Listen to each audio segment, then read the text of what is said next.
Good morning, mob family. Hello, hello, hello. All right, all right, all right. Let's get it started. Let's see if I can see the comments. Hello, everyone. Good morning, Connie. Good morning, Chris Mendoza. Good morning, Heather. How's everyone doing today? It's quiet. It seems like a quiet morning today. Good morning, Dolly. Good morning, Orlando. It sounds weird when you say my name. Hello, Paige.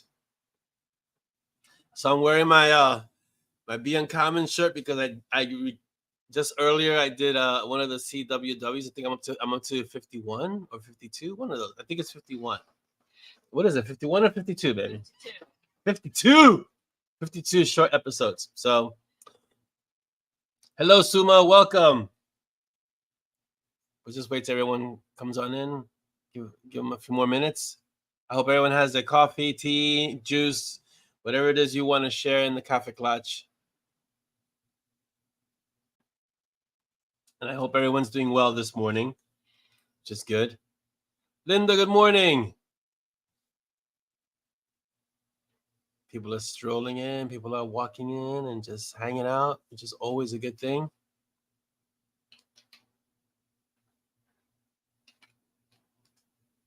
Rebecca, good morning. So, Dolly, good morning. Your name shows. Wow. It's been a while. Good morning, Audrey. Thank you for the questions, Audrey. Your streak goes unbroken. I'm eager to hear Dolly's answer to her question. Oh, man. Oh, wow. This got full quick. All right. Let's start. Let's begin. So the shout outs. So huge shout out to everyone who's been obviously watching us on YouTube, watching the MoB Kaffeeklatsch on YouTube, but also who've been supporting the CWW shorts on YouTube. Huge shout out. Thank you. If you ever get a chance after I record them, I put them up on the MoB and I put them up on the author page. So just go by, give it a like, say hello, maybe drop a comment. That'll be really helpful. So a huge shout out to everyone on YouTube that is doing that and that is there today. So thank you, all of you on YouTube. I have to remember that the camera's it's in a different location because I moved it from the top of the monitor so it doesn't look you looking down at my face to over here where I can look straight at you. So it means I do a lot of this. So thank you everyone on YouTube for supporting the channel, for supporting our Bitten Peaches. This is episode 129. It's amazing. And the shorts are up to episode 52. So I really appreciate all the support that you've given the channel. Thank you so much. Hello, Share. I guess it's Share, right? Not sure. Share. So huge shout out to everyone on the YouTube. On Instagram, what have I been putting up on Instagram? Well, ever since my knee has been acting funky, not much. Because I'm not rowing. I haven't rowed in, oh my God, it feels like 2 weeks, probably a week and a half. So I haven't put up any training pictures. But I will be putting up some book-related stuff soon on Instagram. I just have to make sure that I get onto the right channel because we have the two. We have the Bitten Peaches Publishing, then we have my personal channel, and I'm used to defaulting to my personal.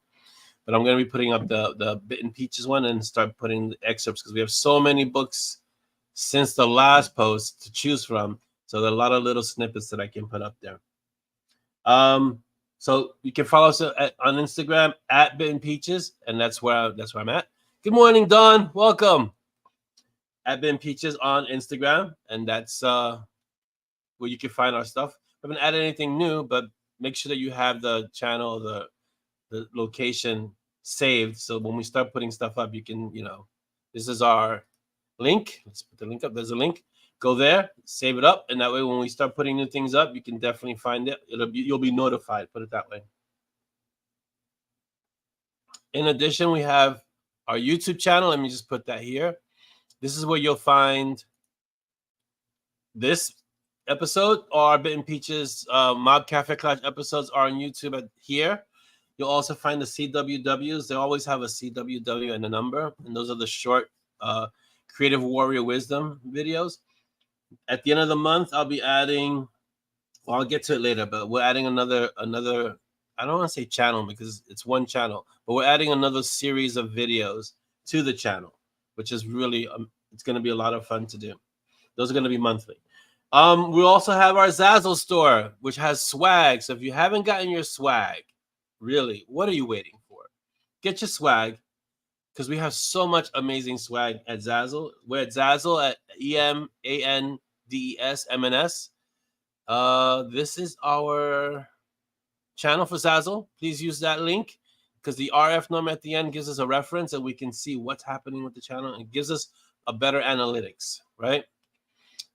This is the podcast. I guess it's a podcast. Ooh, I feel special now.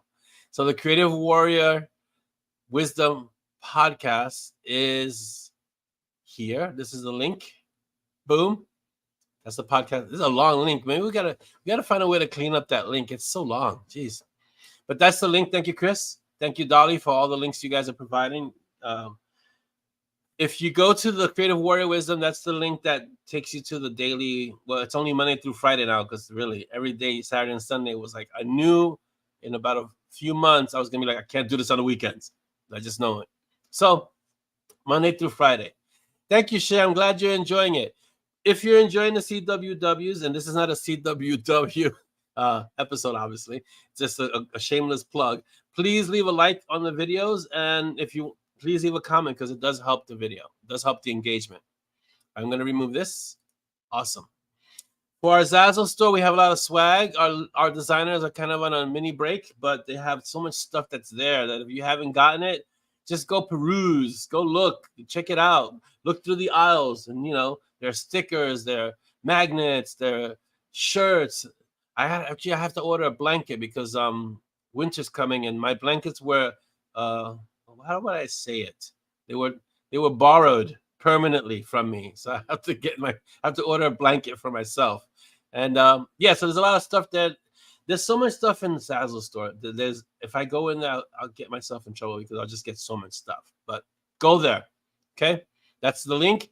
Please use that RF link because it gives us the analytics. Okay, continuing on the shout-outs. Patreon, we have Mark Morgan, a new patron. I don't know if it's a new Mark Morgan, but I'm guessing it's the Mark Morgan that was there, and maybe he just re-upped or he did it again. And Brent Lowe for upgrading. So thank you to our patrons. You guys are amazing. Thank you so much.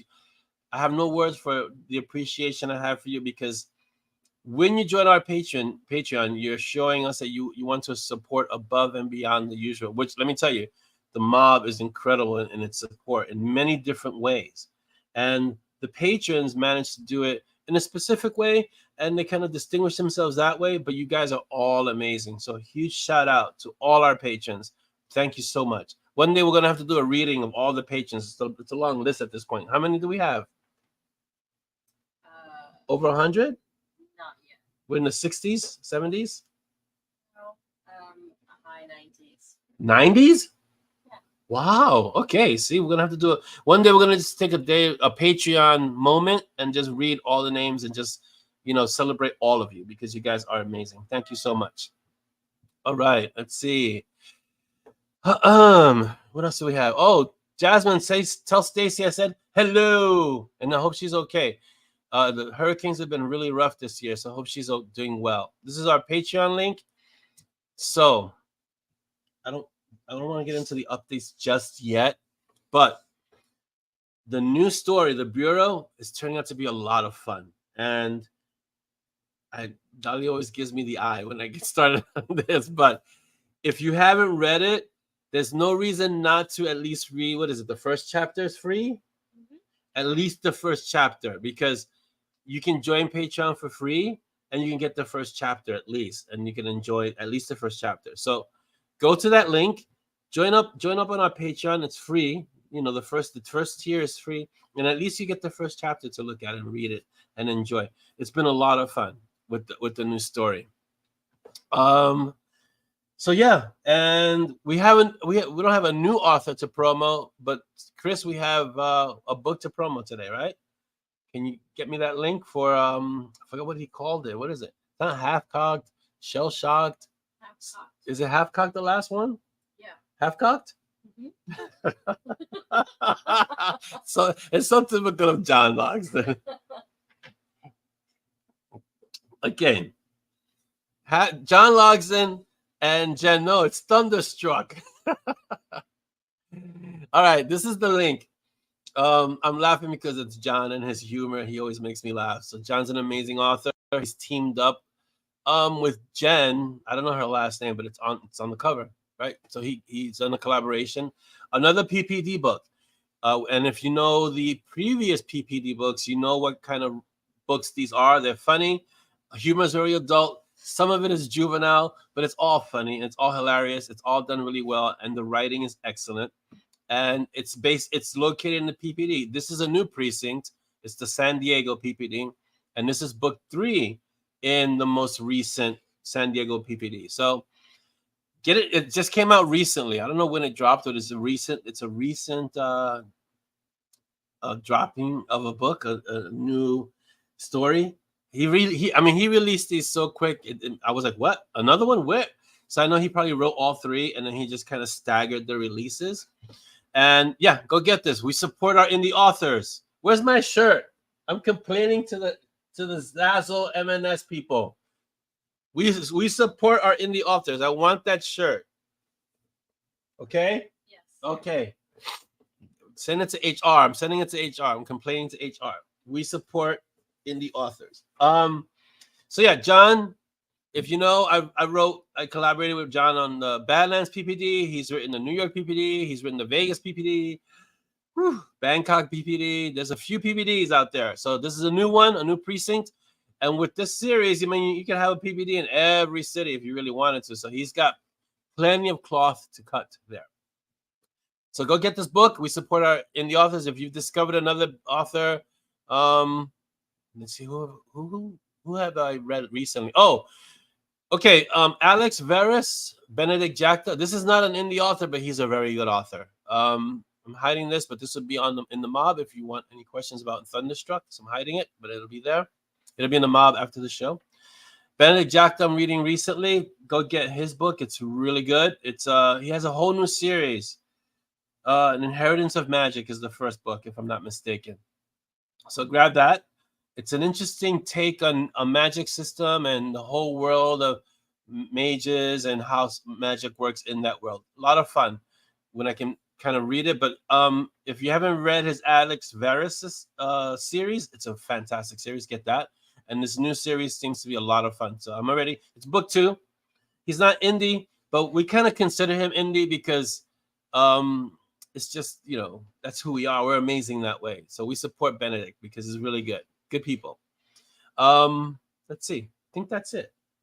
We don't have any other new authors, but we always we like to promote any author that we have. If you know of any new indie author, well, not new, but any author, any indie author that's released new books or a new release, please let us know so we can support them. If it's not here, let us know in the MoB and make sure that we shout them out into the L3 list and get everybody to kind of go take a look and see if they like it and maybe pick it up and support that author. I really appreciate it, and I know they will too.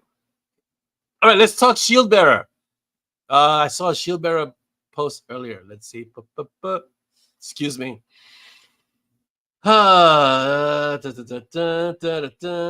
Bearer. Dawn was saying Shield Bearer was terrific. Finding out more about their past. I have Zazzle. Oh yes, fantastic. Zazzle Wear is the way to go. M&S Wear is the way to go, Dawn. Heather says, Shield Bearer equals so much as to what makes sense now. Yeah. So, okay. I have been hearing this for the longest time. Simon needs to get it together. Simon needs to wake up. I feel like smacking Simon upside the head. There's one reader that says that in every book. So Shield Bearer is Simon finally kind of getting the sense knocked into him. What is Michelle saying? NM Thorne. This is MM Crumley, but NM Thorne. This is her other author name. Just released the newest book in the Storm Artifacts. Fantastic. If you can get the link, Michelle, and put it in the MoB, please put it in so we can support Crumley, as I say. Yeah. So, what are your thoughts on Shield Bearer? I had moments when I was writing it. It's like should he get smacked up the side of the head really hard, or should this be a gradual thing? And then there was that moment, the whole first part of the book, which a lot of readers were telling me it's too slow, it's too slow. But you have to understand it was important to write it that way with Kali, because he's really making a transition into what he needs to be, what the where he needs to be, not only just physically but mentally. So I kind of had to ease that part in, and it couldn't be too fast, and it felt a little heavy, and I was like, oh, this is gonna bore people to death, because he's still acting kind of clueless, but not as much. And Kali's kind of just like, okay, let me break this down for you, Simon, because clearly you're not getting this. This is something that you caused. And Simon's like, I didn't cause this. This is all you. All you. And Kali was like, oh, really? All me? Hold on a sec. Okay, this is what the conversations sound like in my head. That's what, and this symbol is really what happens. I don't know if it's clear. Okay, no. All right, I want to hear your opinions. Is this book a cliffhanger or is it a hill hugger? Really? You tell me. Oh, yes. Okay. Heather, that's a really good point. So Heather's saying she got the answer why Monty is not a dust mote after No God is Safe. If you've read No God is Safe, and if you haven't read No God is Safe, go back and read No God is Safe, because it's kind of like the beginning of everything, even though I wrote it after Tomb Yards and Butterflies, because readers were asking, how did they meet? How did they meet? Okay, so No God is Safe is kind of the first, well, it's not kind of, it's the first time Monty and Simon meet, and they're on a case or a mission or a situation. And what Heather's alluding to is that he's not a dust mote is because there's somebody interceded on his behalf, so he wouldn't get turned into a dust mote. And that's going to start getting revealed, because this goes everything that's happening with Monty and Simon goes way back, and it's kind of been dormant, and it's slowly starting to come out, Ish seems more. Yeah, I wouldn't say it's hill hugger-ish. It's cliffhanger-ish. If I tell you, some people got really upset that it ended the way it ended. I was like, I thought it ended really well. But I know what comes next. Rebecca says, the flow of the story was just right. Kali knows Simon very well. I'm hanging on the edge of the trail. Yeah, it had to be that way. Wasn't gonna write a super epic long story like 100K. That's just too long. And I kind of like the 50, 60, maybe 65K length, because it allows me to write it fairly fast, and it allows you to read it fairly fast. So I like that length, and it's kind of been the length for all the M&S books anyway. I've had readers telling me it's too short. I'm like, this is like the 25th book like this. It's by now you've got to see that this is a pattern. It's not too short. It's kind of the way it is, I was telling Chris, I don't know how long ago, it's like we write pulp fiction. We write fiction that's meant to be like palate cleansers. I was also discussing this with John Logsdon. In fact, that statement, palate cleanser, I got from John Logsdon. And it's like, that's what we write. We write palate cleansers. We write books that people can sit down. Few hours, you can knock it out. You can read it and get through it, and it kind of just gets you through a few hours of your day. You can forget about what's happening if you're going through a rough patch.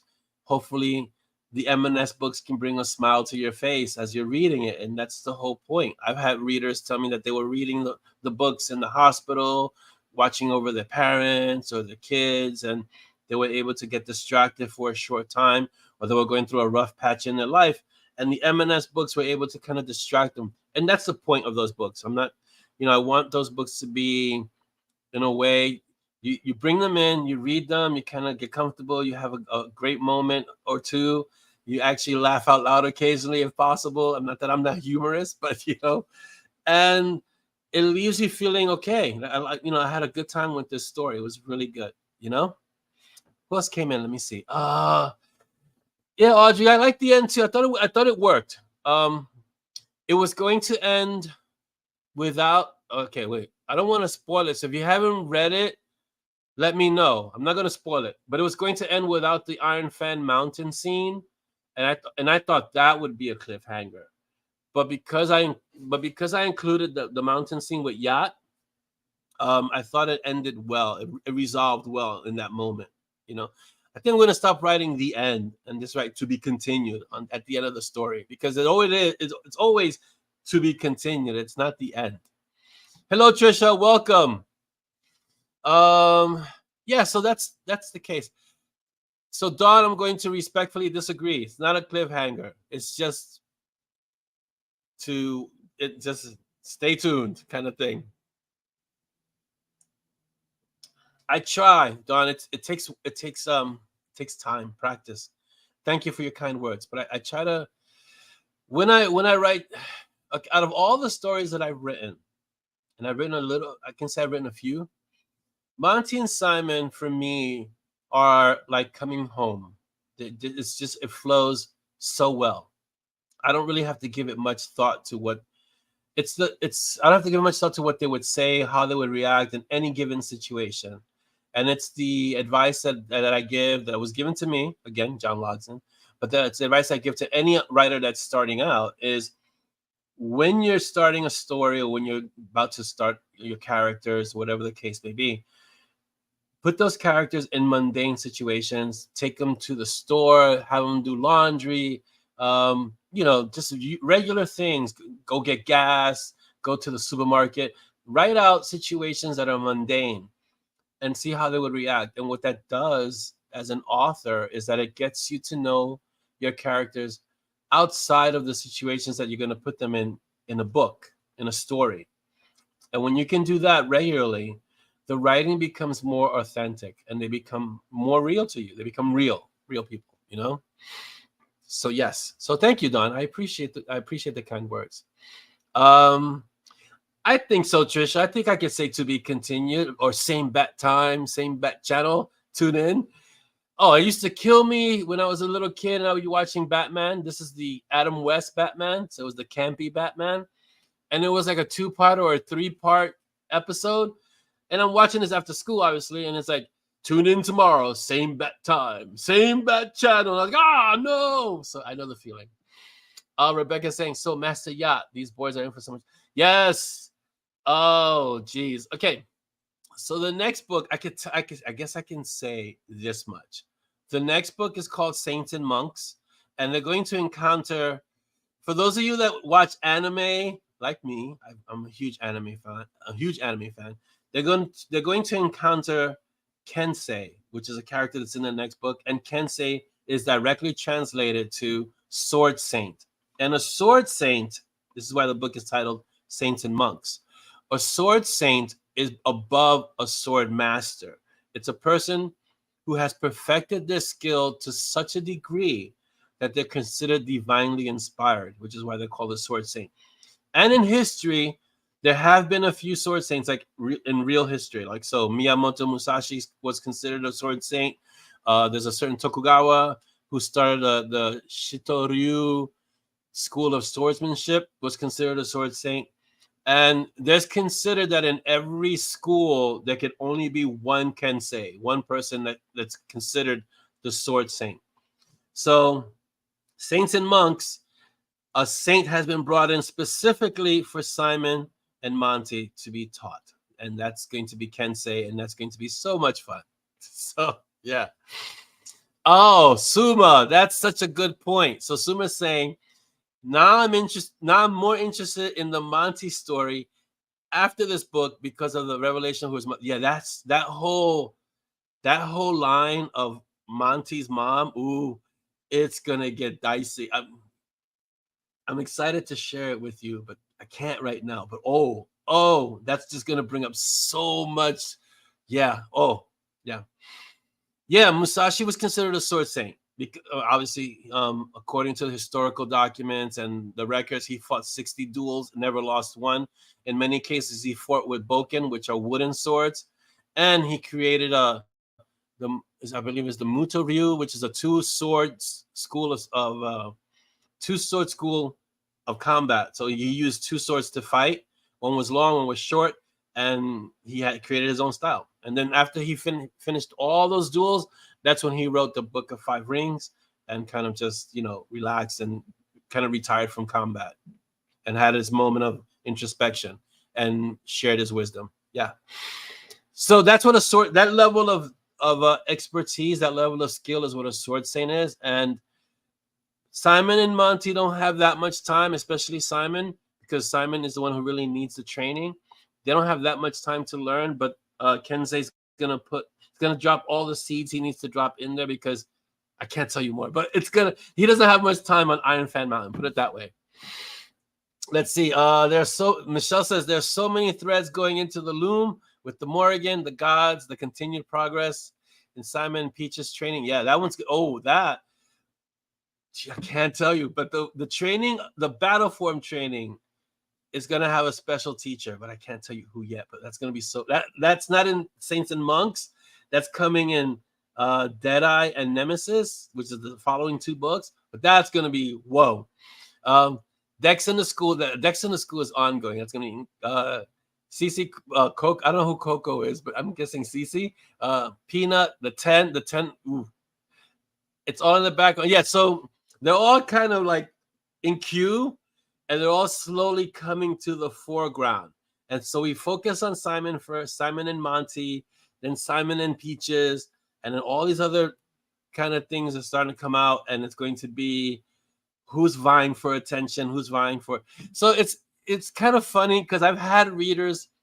I don't usually read the reviews, so it doesn't really. I mean, I read reviews obviously, but after 100 reviews, after 50 reviews, I kind of slow down, and after 100 reviews, I really kind of just stop. But I've had readers say I can't continue with this series because it's become too formulaic, and it's the same thing every book. And I'm like, what series are you reading? But I kind of feel sad for those readers, because they're gonna miss out. It's basically when Monty and Strong turn the page and become wow, like every book just starts getting crazy and becomes amazing, and it's like, and they're gonna leave right when it's crazy. They're gonna leave right when at that turning point, and I'm like, okay, I get it, I get how you feel, but what can I do? And it's interesting because even the first book, Two Mirrors and Butterflies. So I'll go back just a little bit. The reviews that say it's been formulaic and the revealing and it's kind of the same, and whatever, I get that people say that, but that comes after the first book was like, you're not doing what you're supposed to be. Like in Twins and Butterflies, it's like there's no backstory. We don't know who these people are. You're not revealing anything. So I'm like, so really, so if I do the Two Mirrors and Butterflies method, when I don't show much, that's not good. And if I do it's too formulaic and you're revealing all this stuff and you're showing this kind of thing and he's not growing and whatever, that's not good. And so I tell authors always, remember, you can't please everyone when you write. Write your story. Write the story you want to read. Write it at the pace you want to have. Want to write it, and just worry about writing the best story you can write. There are going to be people who love it, and there are going to be people who don't love it, and that's okay. And that's why you have to have rhino skin. That's the important thing, having that rhino skin. Because if not, if you try to write to please everyone, you're not going to please anyone, and so you're not going to write your story. Just write your story. I'm sure people hated Picasso when he started doing his art. Yeah? What do you think, baby? I think you're right. I think I'm right too. You can't please everyone. And if you're an author and you've written something and you've gotten bad reviews, I always say a great exercise is to go look at really well-known books and then check out the reviews that they get. You'll be surprised at how people. Which one did I got republished? Was it Jane Austen's book? That was what? That was republished and rejected? That they tried to resubmit it? Was it Pride and Prejudice? Yeah, it was one. So it was one of these famous books that was resubmitted to a publishing house and then it was rejected. So there you go. It happens, It's the way it is. You're gonna have people who love your stuff. You're gonna have people who don't love your stuff. Find your tribe. That's the key. Find the people who really like what you like and go from there. I mean, I think about like artists like Andy Warhol who decided to put Campbell's soup cans in a frame. Mm-hmm. I mean, come on. You think there weren't people who called that rubbish and trash? Of course, people. And now Andy Warhol's like, whoa, he was avant-garde. He was like, he started a whole movement. So don't place so much stock in when you create art. You create art basically initially for you as an author or as an artist or as a painter or as a musician or as a dancer, whatever the case, whatever your expression, you're creating it for you first. Then when it goes out in the world, people will either like it or not, and that's okay, because you know what's going to be happening in that moment. You're going to be creating the next piece of art. Let's see. But that's life. You have the expected, but life has a way of throwing in. That's exactly it, Michelle. You expect one thing, and life has a way of throwing curves at you. You deal with it. Suma asks, "Will Simon and Monty go offensive?" Oh yeah. It's yeah. They're gonna go from reactive to proactive, but the proactive that they take is just gonna have these ripple effects everywhere, and it's just gonna bring them a world of hurt, not just to them, but to all the people they know, everyone in their circles. It's just gonna be constant. Why did you do this again? And yeah, and the Grand Council. So far, the Grand Council's been sending emissaries, but after a point, the Grand Council itself has to start getting involved, and that is going to be whoa. Don says, I always watch Inuyasha is a great anime. It's a great series. As an old author trying to write, you help me to go on. Yes, please do. Please go on, Don. Please. Don't quit. Don't quit. I have one of the CWWs that's coming up. One of the topics is you're never too old to set a new goal, and you're never too old to go for it. So there are great stories all over the place of people who started second careers at 70, 60, 70, 80. You're not too old. I saw a video yesterday of a woman who's in her 80s who said, I didn't write my first book until I was 60 something. So, we have this tendency to, if you haven't done this by this age, you might as well not do it. Who says who? It's up to you. If you don't get your stories until you're 55, until you're 60, and you don't start publishing until you're 70, that's when you were supposed to be publishing. That's it. Everyone does it at a different time, but there's no allotted time frame that has to be by this time or you're not a success. No, just do it when you got to do it. That's all. So look at Chris. Chris published his first book at 65. Some people would have said, why did you wait so long? There's no waiting so long. He had the stories, he had life happened, and then at 65 or 64, he got it together so that he could get his story out by 65, and that's when it needed to be out. And that's it. And there's no one else can determine that it had to happen by a certain amount of time. So as a creative, you can't let other people dictate your creative expression and by when. That's not how it works. I mean, could you imagine someone going up to Picasso? Well, you're not really doing anything. You're not really that great. Why don't you get it together and get some art happening here? Picasso had to go through his formative years before he became the Picasso everyone knows, because that's the way it goes. Same thing with Shakespeare. I love to see some of Shakespeare's early works where he wasn't really that much. He wasn't an accomplished writer yet. I'd love to see what he wrote. Because could you imagine someone telling you, Shakespeare, this is junk. Really, you really need to get it together because this story is making no sense. Yeah, it's like that. Or you do like Audrey's saying, you write for yourself. And that's what I'm saying. In the beginning, before anyone knows who you are, you're writing for yourself. And if you didn't know this, newsflash, that's who you're writing for. Before anyone knows who you are, before anyone reads one word of what you've done, you are writing for yourself. And that's why I've always said, as an author, as a writer, as any creative that you are, you have to be your biggest supporter. You have to put pen to paper and say, today I'm writing this, and you have to enjoy it. And it's for you. And there are plenty of authors who've written things that will never see the light of day because it's for them. And it forms part of who you become as an author later on. I have a few stories that will never be published because they were part of the process, but then they weren't when I was ready to get the stories out, if that makes sense. So it's like that. And it's in any endeavor that's creative, and you'll see it. You'll see if you look at early movies of actors who, when they were starting out, and you look at them and they go, ooh, They could have done that better. And now they're like, wow, amazing actors. But it took time. It's a craft. Writing, creativity, and we're all creatives in our own way. Creativity is a craft, and it takes practice. And that's the hard part for a lot of us in the beginning, is writing out the suck, as we say. You got to write out those parts who suck. That suck. That's horrible. You got to go through it. And for every author that you see that publishes a book and it's like an instant bestseller, I can guarantee you there were plenty of stories before that were horrible, but it took a while to get to that status, you know. And yes, Audrey, I'm glad that you're still working on your version, and that's awesome. You write for yourself. That's what it's all about. Is getting that creativity out. And I think it was my CWW yesterday where you can't use up your creativity. The more you use, the more you have. That's by Maya Angelou. Okay. And what that means is, listen, write that book, get it done, finish it, get it out in the world, start the next book. That's what you got to do.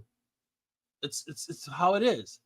If you hoard your creativity, first of all, you're depriving the world of your unique expression that only you can bring to the world. If you hoard it and you don't want to share with anyone, you're denying the world that. And that's sad because the world needs as much creativity as possible, right? Let's see, I have a great quote here. Let me read it. I'm going to read it for you real quick. This is from Dean Koontz. It says, in a world that encompasses so much pain and fear and cruelty, it is noble to provide a few hours of escape, moments of delight and forgetfulness. So that's Dean Koontz. I have it because it's right here. It's right here next to me to remind me constantly. So the world has enough pain, fear, cruelty. Don't hoard your creativity. Don't hoard who you are. Don't hoard that specialness that you have. And like Maya says, you can't use up your creativity. It doesn't run out, guys. I can guarantee you. It's the supply is limitless as long as you're engaged in it, in the midst of it. If you immerse yourself in your creativity, there's always more coming at you. Always. Let's see, what is cringe is cringe, but cringe can be fixed. Yes. Writing is rewriting, right? All of us who write know that writing is rewriting. So it's like that. I got it, Audrey. I can read typoes. It's okay. I got it. I know you're not writing a dairy unless you are writing a version of a dairy, and then in that case, there's a lot of milk involved and cheese and things like that. So let your creative self let it happen. Let go of it, because we have a tendency in the beginning of our creative paths, right, that we want to hold on to our creativity, you know. Robert, welcome, brother. It's been a bit since I caught one. I'm glad you're here. Yes, I'm still. I can say I'm still very young. Thank you for being here. So it's really important to whatever your creative expression is, to let it go, let it come out, let it happen. Listen, Monty and Strong, that whole series started while I was in the midst of Sepia Blue. And so, and then you guys know, all you got to do is look at everything that came after Monty and Strong. Monty and Strong itself was the birth of so many different spin-offs and different stories and different tangents. And usually they would come while I was in the middle of a Monty and Strong book, which is, on the one hand, incredible, and on the other hand, incredibly frustrating, because I'm writing something now. I don't have time to pursue this, and yet it would do it. So I think it's a Louis L'Amour quote. Louis L'Amour, the famous Western writer, is like, the inspiration. I got to really get that, because it's a really good quote about, it has to catch you in the inspiration flows when you're writing. Inspiration flows when you're in the middle of being expressive. I'm going to find a quote, because I'm going to put it somewhere so I can see it all the time, because Louis L'Amour is amazing. Oh, Bangers and Mash update. You know who's a big Bangers and Mash fan? Dolly's a big Bangers and Mash fan. I do have to write another Bangers and Mash. And actually, I have the story outlined. I've just been in the middle of like 5 different things. But yes, Bangers and Mash is getting another book because how could it not? I mean, really, I have to write a parody of Monty and Strong. That's like the way it is. And speaking of parodies, I put a link up on the MoB of For the Empire, which is a Star Wars parody. You guys should give it a watch. It's hilarious. It's done really well. It's computer generated. It's really funny and it has a season 2, which is even better. So give that a watch. All right, let's get to the updates real quick because time tempus fugit, as they say. All right. If you haven't left a review for Shield Bearer, please do. I know you guys most of you have already done, but life happens and it's possible you could have forgotten to leave a review. Please do. All the reviews help, and I appreciate all of them. After 100 reviews, it's hard for me to read them all, and a lot of them aren't written. A lot of them are just they leave the reviews leave stars. So it's a high number, but leave a comment if you can. This is great, or I enjoyed it, or it's a cliffhanger, and damn that author. Cold Front, which is the romantasy. Yes, give me the sound effect again. Ooh. Yes, the romantasy. Every time I think about it, woo. Cold Front, which is book 2 in Fate of the Dark Mages, is being written. So I'm in the middle of that. I'm not cringing. I'm not cringing. I'm not cringing.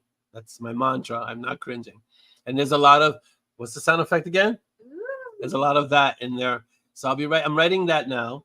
And it's interesting. It's definitely out of my comfort zone, for sure.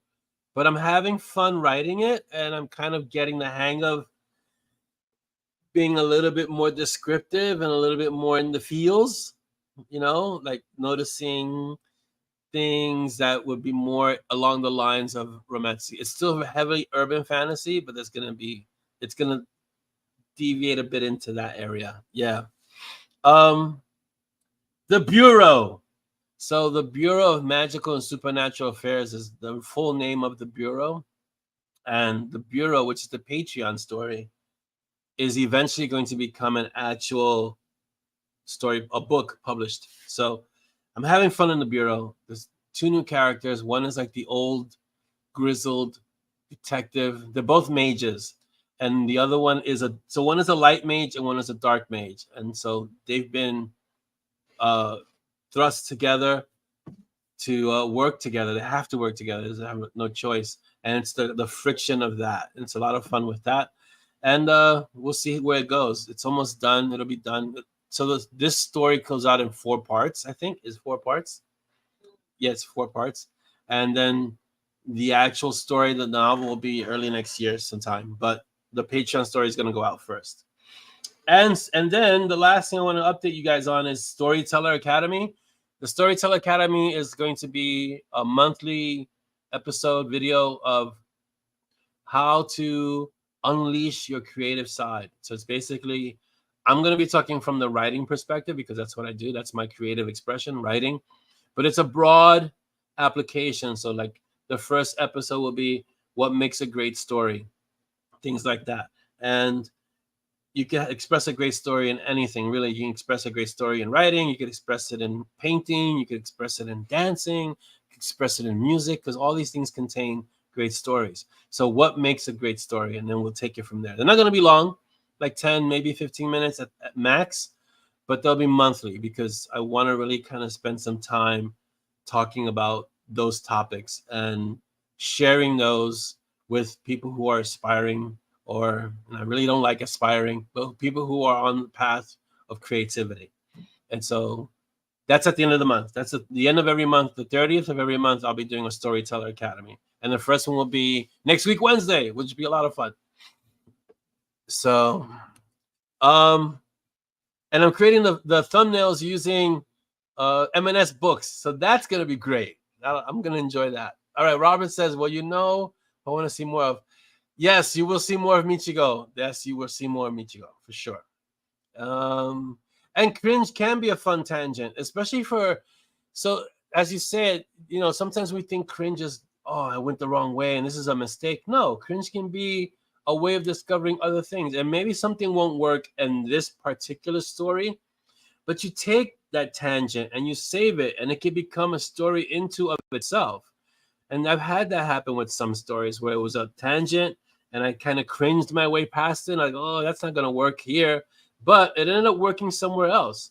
And so cringe, it's we gotta take away the negative connotation of cringe. It's just a tangent that you decide to go down a different path, especially if you're a pantser, that happens a lot. And you just take that thought, you take that idea, you shelve it for a little while, put it somewhere to the side, and then you can revisit it later, and it can end up being something completely different and something amazing. So it may not fit in this story, but just because it's a round peg for this square hole, you just take it and save it, and you'll find a round peg. You'll find a round hole later on. It's Robert says, "I'm really glad you keep having. I am having a lot of fun. It's this." I don't want to share what's happening because then I'm gonna want to spoil stuff. So I don't want to spoil stuff. But yeah, so Don says, "Would you have a movie of Monty and Simon? Would you have real people or cartoon? Both, if possible. Why limit myself to one? And I definitely want an animated anime style because that would be. Could you imagine how incredible that would be? And then, of course, I would hire Benedict Cumberbatch and Ryan Reynolds for Simon, Benedict Cumberbatch for Monty." And it's perfect. It'd be awesome. Audrey says, your advice about creativity helped me in other ways too, especially baking, inventing churros. Ooh, look at that. Sounds tasty. See, that now you're gonna have to share that with Dolly. She loves that kind of stuff. So for sure. Churros scones, baby. That sounds good. So yeah. They sound really good. They sound delicious. They sound really good. Okay, so that's what's happening. Can I share this? So in the background, I haven't even told Dolly yet. Well, Dolly's gonna give me grief with this one, but there's another story in the background that's happening. I've been taking notes, and it's been another Monty and Strong situation where I'm in the middle of writing a story, and this story insists on getting my attention. It's harassing me during the day. It's harassing me at night when I'm going to sleep. It's harassing me anytime I get some downtime to kind of think. It's saying, okay, write this. Okay, this is happening. Okay, put this in there. All right, write this. Add this. This is the character's name. This is this company's name. It's like, really? I'm not going to get some sleep tonight? Really? So that's what's been happening. It's a big reveal later on. I can't reveal it just yet, but it is set. I do know, I can say this. It's set in the Monty and Strong world, but this character is darker than any other character that exists in the Monty and Strong world, including Gray, including every character that's in the Monty and Strong world is nice compared to this character. And true, Robert, I don't sleep. I do sleep. I try to get as much sleep as I can. But yeah, so this character, she's I can't say anymore, but she's in the Monty and Strong world. Oh, I can tell you that she's a bounty hunter. That's about it. I think that's about all I can say without giving too much away. It's still a lot of proof of concept. It's still kind of in the works. But if I showed you how many notes I have because I keep getting harassed by this character in the story, you'd be like, why don't you just write it already? And I can't, though, because I have other things I got to write. Yes, I did say she. It's a she. Yes. Because I think my brain needs to write a story with a female lead, apparently at all times. So because Sepia's retired, right? Nixia's kind of on a break. Who else is a female lead that's kind of on a break, baby? There are a few that are. Oh, Well, the Chica is not. Yeah, but she's not a lead. She's not a lead story. She was in RTC. Oh yeah, Rule of the Council. Yeah, but she's RTC is kind of closed. Bug is kind of relaxed right now, but she's not a lead. But she was a lead in her own book. We did have the Way of Bug. So yeah, so apparently I need to have a lead female somewhere happening in my head. Darker than gray, darker than gray. Oh yeah, darker than gray. So this one is a more. I'm not saying it's going to be R NC-17 rated or R rated. It's going to be more adult language in this. Stop laughing. It's gonna be more adult. It's I don't think I'll let the kids read this story. It's a little darker, but it's definitely geared more towards adults. It's not crass. It's just more adult themes, which is important. No, no, not more cliffhangers. These books are all self-contained.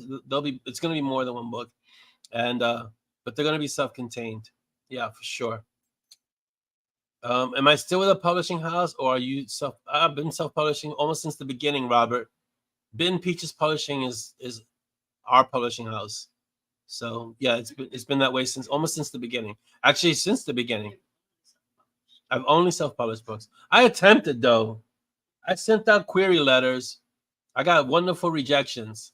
This is not for us right now, or unfortunately, we're not, accepting any new authors at this moment and things like that. I got those. Those are fun. Not as fun as publishing my own book though. So also, I'm a huge control freak, so self-publishing kind of made sense. It really did. Like I can control the cover, I can control the editing, I can control everything, every aspect of the book. I can control how it's priced. I can, self-publishing. It's a double-edged sword. You have control over everything, but you're responsible for everything as well. So you have to be okay with being responsible for every aspect of the book getting out into the world. So it means, yes, you get a lot of latitude. It also means you get a lot of responsibility, and the buck stops with you, and you have to be okay with that. That's all. So yes, there's a new character coming. She's kind of hanging out in the background, and poking me like, you want this idea right now here. And so the test that I've given, this is a test I give. I tell every author to try. If you have a story a story idea that is harassing you, put it to the side and let it marinate, let it simmer for a day or two. And if the next day it's still harassing you, it might have legs, but put it to the side again. And if it's still harassing you about a week later, start writing stuff down, because it's a story it's a story that's for you, that needs to get out into the world. And so you want to start capturing it, and you want to start organizing it. But don't leap at every idea that comes at you, because you're going to be leaping all the time. So take the idea, set it to the side, and let it simmer, and see if it's a story that really needs to be written or needs to be told. And if it really does need to be told, it will stay with you.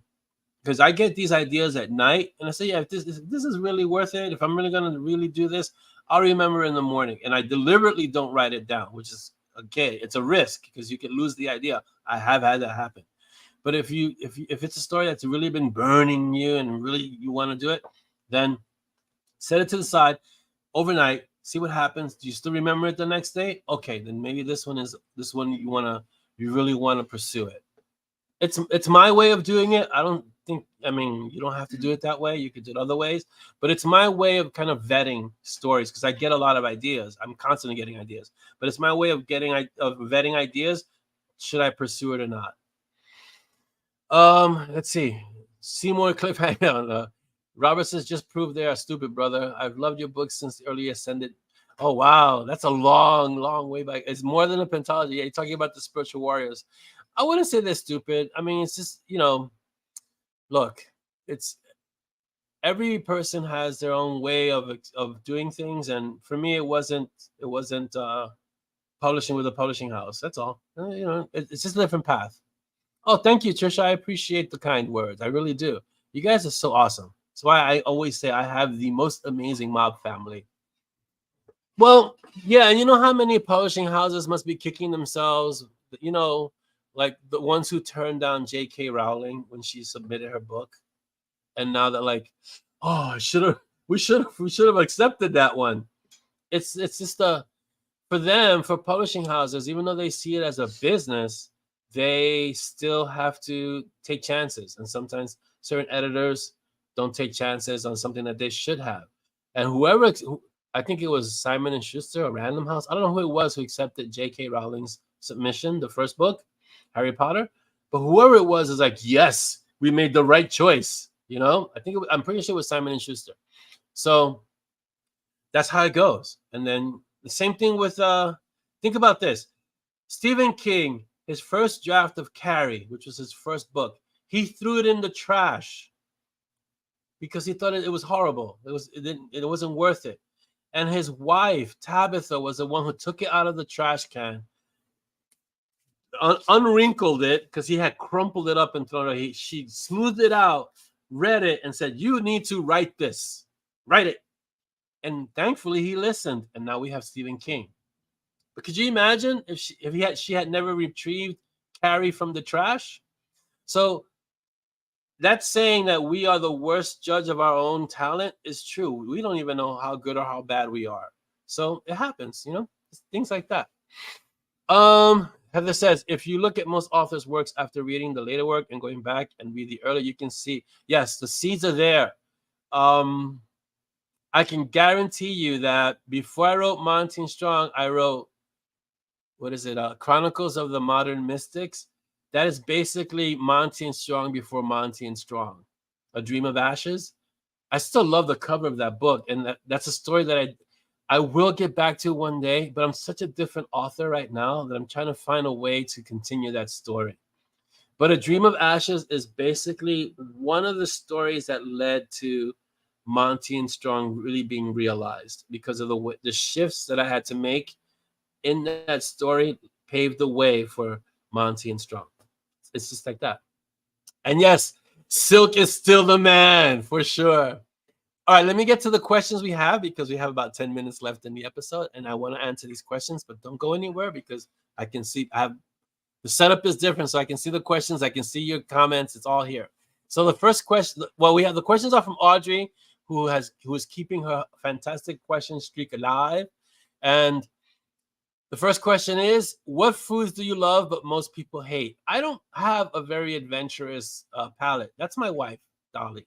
She has an amazing palate and eats things that leave me sometimes like, what? What's most recent that I can share? The octopus dumplings? Octopus dumplings. I've eaten octopus. I'm not saying I'm not daring.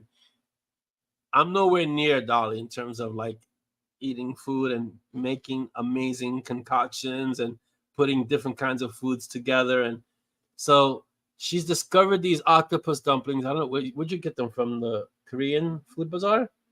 Yeah, they're like, I think they're a Korean delicacy, I think. And she eats them, and I won't eat octopus dumplings. So I'm not a huge seafood fan to begin with, and I think you like seafood, right?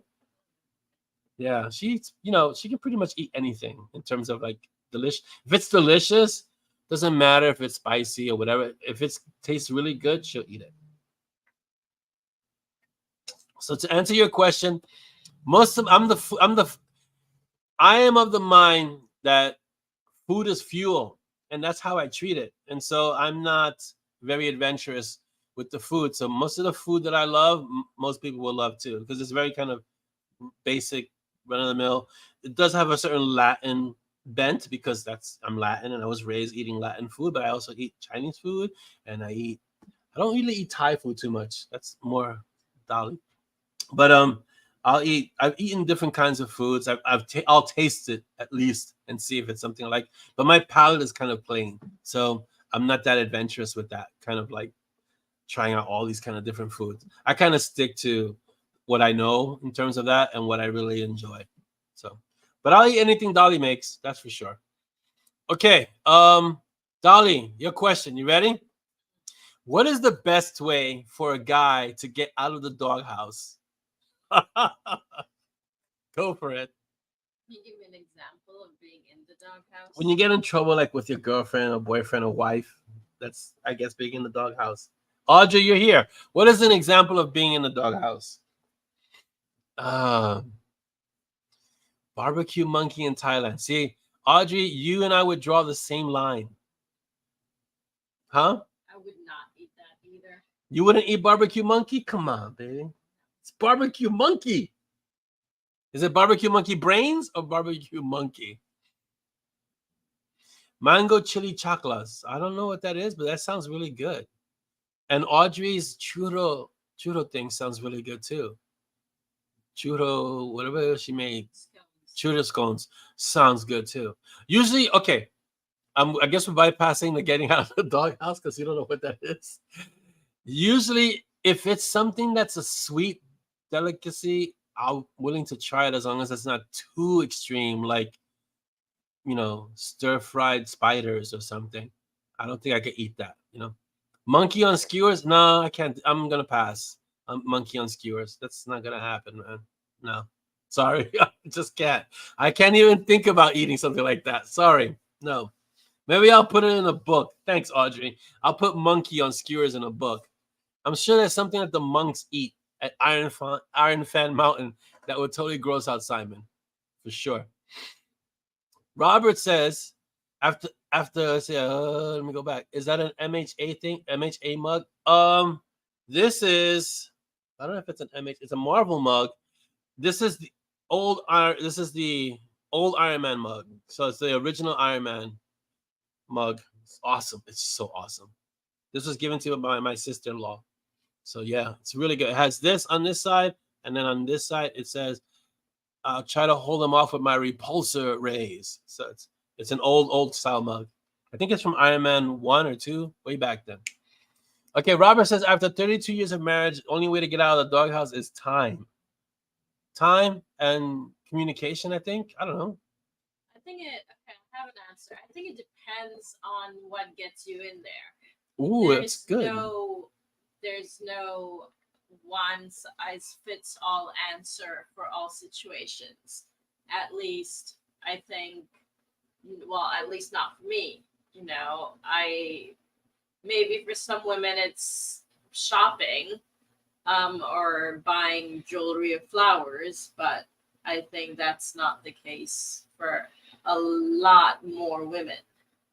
It really depends on the situation. That's a good answer.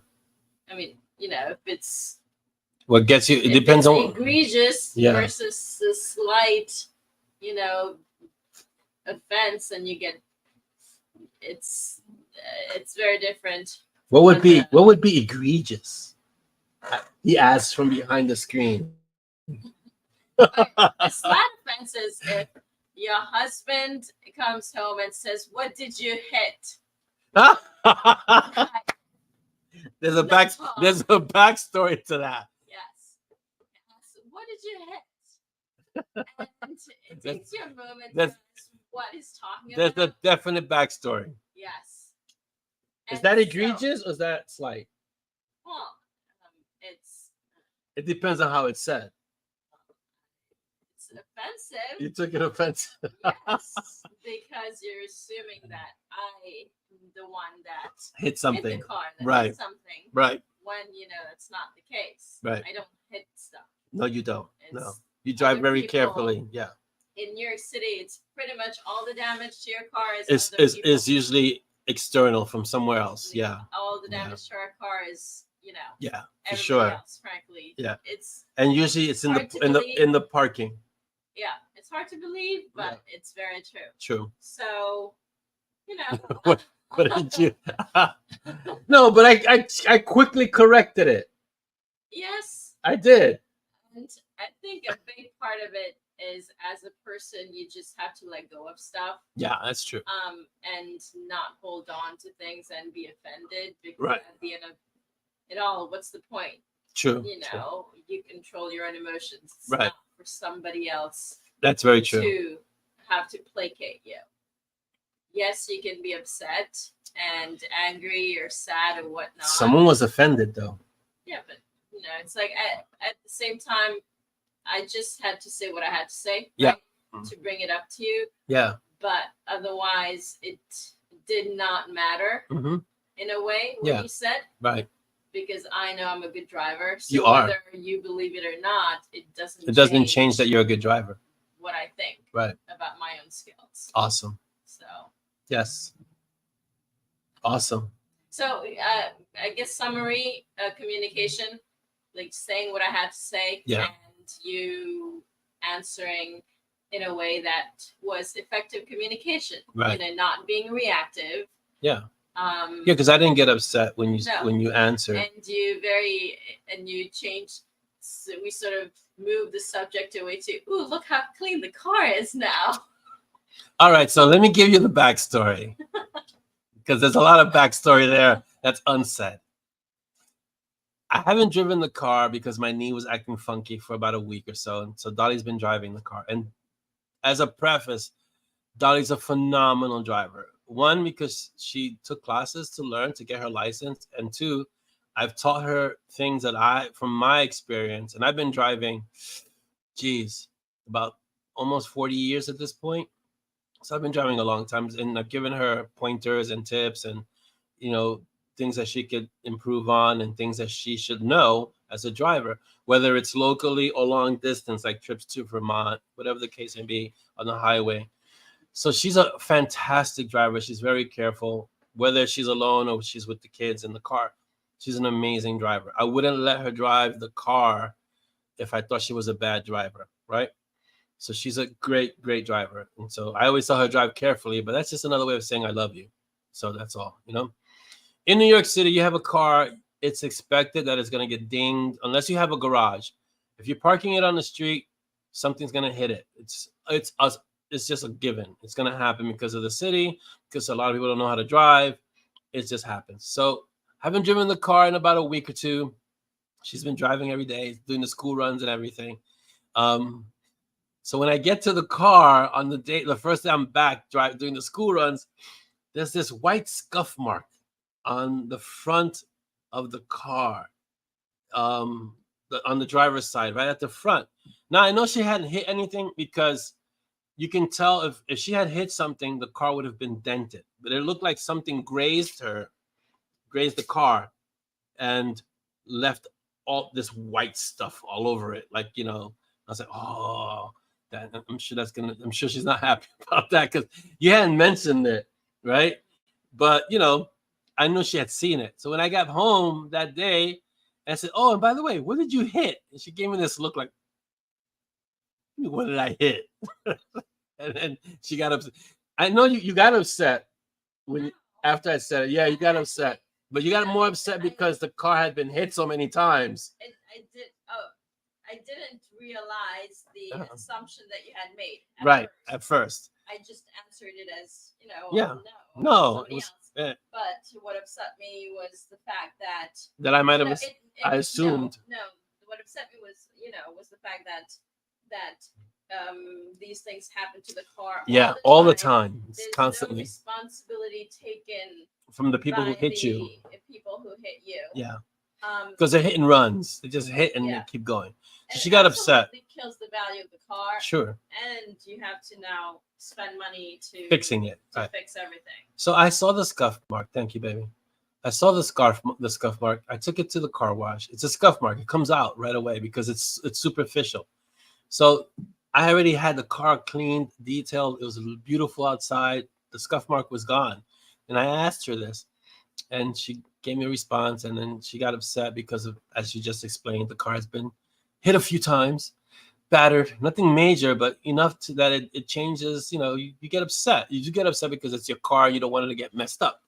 Anyway, when she went to go pick up the girls in the afternoon, so I said, so how does the car look? Knowing that it looks nice, clean, and shiny, and she says, oh, it looks good. So, but I didn't jump to the conclusion that she had hit something. I just asked her in the sense of, what did you hit? Like, what did you graze? Because I did change it right after I said, what did you hit? I said, well, I know you didn't hit anything because it's this light graze, and there's no way you're going to lightly graze something. Something must have grazed you when you parked the car, and that side was to the street. And that's what it was. So to get out of the doghouse, communicate. That's basically the way, right? Yes. Communicate. I think so. Yeah. All right. Like explaining what your side of the story is. Yeah. Especially if something egregious. I think the other person, what they really need is to understand the why. Like, why did something happen? Yeah. Why did you do what you did? Right.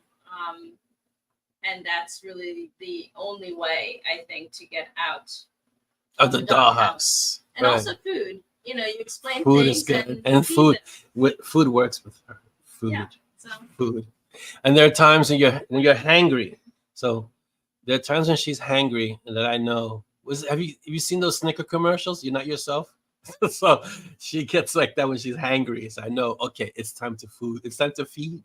It's food. Food is necessary. And so I know that's one of the strategies. The better tasting, the better the strategy. Food works. Bye-bye, Mary Beth. Take care. We're almost done anyway. So I'm gonna answer the last question, then we're gonna call it, we're gonna wrap it up. So the last question Archie asks is, if this book could be adapted into another format, film, TV, how would you envision it? Ideally, Monty and I'm gonna go with Monty and Strong because that's the one that's the longest. Ideally, I would say Monty and Strong could be made into I won't say a TV series, a series because it's so long, but not a TV like a Netflix series or an Amazon series because TV it wouldn't work for TV as much as it would for a streaming service like Amazon or Netflix. That's how I would envision it. And I would envision each book, either each book being an episode or each book being several episodes and then going from there. And that's how I would do it. So we've gone long today, which is always a fun thing to do. And Robert, I'm not backpedaling. It's just explaining. I